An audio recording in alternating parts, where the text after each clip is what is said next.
pos curah hujan Cimandiri namanya. Cimandiri. Baik, rekan-rekan semua, ini bisa kita lihat ada alat, dua alat.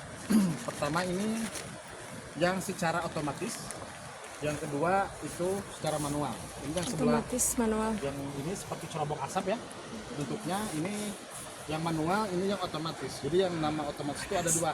Ini yang namanya alat observatorium, yang ini alat untuk yang yang ini observatorium yang digital, ini yang manual seperti alat cerobong asap ya, bisa dilihat. Nah jadi curah hujan ini mungkin rekan-rekan juga manfaatnya apa sih untuk curah hujan itu ya, mungkin sedikit terangkan. Itu manfaatnya banyak ya curah hujan itu. Pertama itu sebagai untuk menyusun rencana teknis dalam pengendalian pembangunan khususnya di perairan seperti pembuatan bendung. Lalu ada juga untuk penyusun rencana teknis masa tanam. Jadi hubungannya dengan petani ya, curah hujan itu dengan petani khususnya. Jadi para petani itu bisa menyusun rencana tanam, karena masa tanam itu ada 3 dalam 1 tahun. Masa tanam 1, 2, dan 3. Nah sementara kita dikenal bahwa ada 2 musim ya, ada musim kemarau dan musim penghujan. Nah jadi di dalam musim penghujan nanti para petani bisa mengukur, bisa mengetahui bulan mana saja yang bisa melakukan penanaman padi, dan juga bisa nanti pada saat musim kemarau kadang-kadang kan ditanam palawija ataupun tanaman yang lain di luar dari tanaman padi ya, seperti itu. Nah itu salah satu tujuan kenapa curah hujan harus diukur.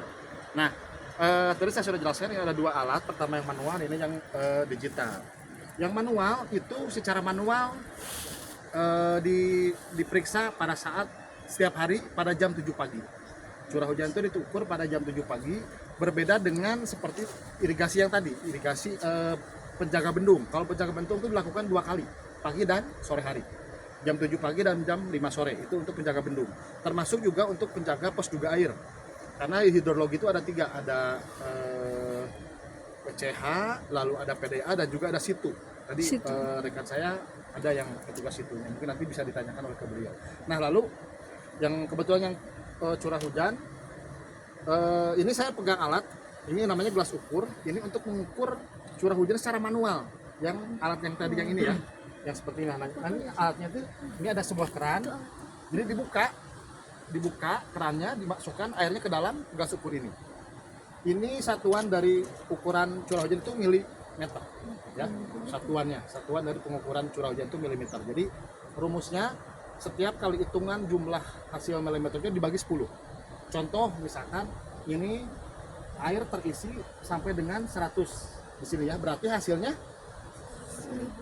10 kan dibagi 10 ya, dibagi 10. Jadi dari setiap hasil hitungan gelas ukur ini, contoh misalkan cuman 10 nih, bagi 10 cuma berarti 1. Nah, jadi tergantung hasil dari perhitungan gelas ukurnya yang dilaksanakan pada jam 7 pagi tadi itu ya. Nah itu secara yang manual. Tetapi yang secara otomatis yang ini yang namanya ombrometer ini terhubung dengan aplikasi, yang mana aplikasinya itu langsung terintegrasi dengan BMKG ya, karena BMKG pun juga berkolaborasi dengan kita dalam perhitungan curah hujan. Kebetulan di wilayah kami di Sukabumi khususnya ada 15 pos curah hujan yang termasuk di SUP ini Sukabumi dan juga sampai ke Pelabuhan Ratu. Itu ada 15 pos curah hujan yang mana belum semua menggunakan yang otomatis, hanya baru beberapa titik.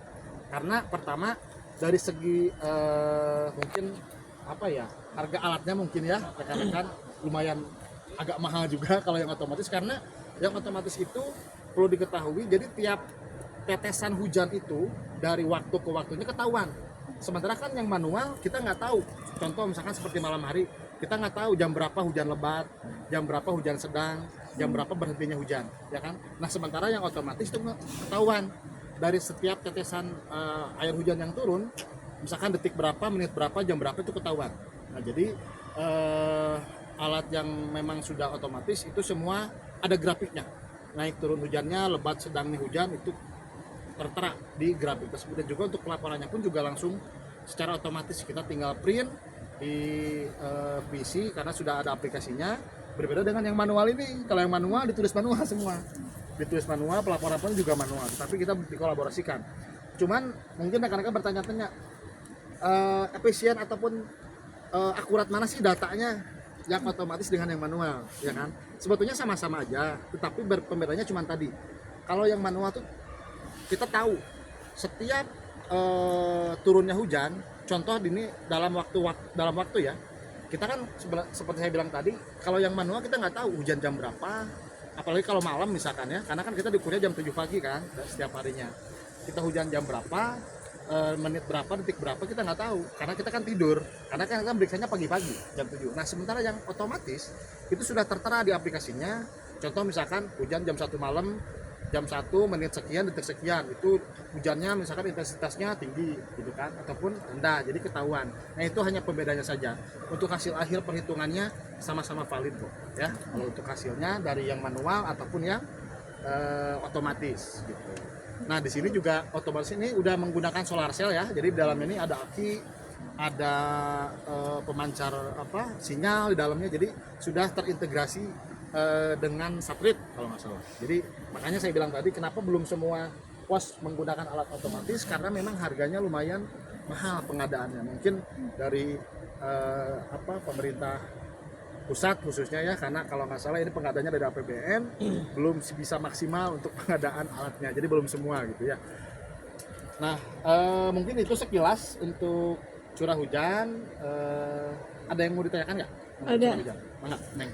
Kenapa perlu pakai dua gitu? Ada yang ini sama yang jadi gini, yang manual itu sudah dari awal pertama, yang otomatis itu baru. Baru dipasang mungkin ada setahun lebih lah, adalah. iya. Jadi kenapa nggak dicopot? Karena ya nggak jadi masalah sih gitu kan. Iya. Nah lalu mungkin rekan-rekan bertanya juga apa sih ukuran untuk pos curah hujan ya? Itu ukuran pos curah hujan rata-ratanya di 3 kali 3 meter ya, 3 meter kali 3 meter dengan posisi datar, dan dipasang alat. Dari itu pun juga alatnya tidak sembarangan dipasang, karena memang kita khususnya yang otomatis ya, kita menggunakan penguat sinyal juga. Jadi posisinya sebelah mana yang lebih kuat sinyalnya gitu. Karena terhubung langsung dengan satelit gitu ya. Makanya di sini ada penguat sinyalnya. Makanya tadi langsung ke aplikasi, langsung ke server yang memang sudah disiapkan oleh dinas. Ya. Ada lagi? Enggak? Udah. Yang lain silakan. Teh, mangga sok. Itu kan kurang biasa. Iya. Copotnya kurang jelas ataupun apa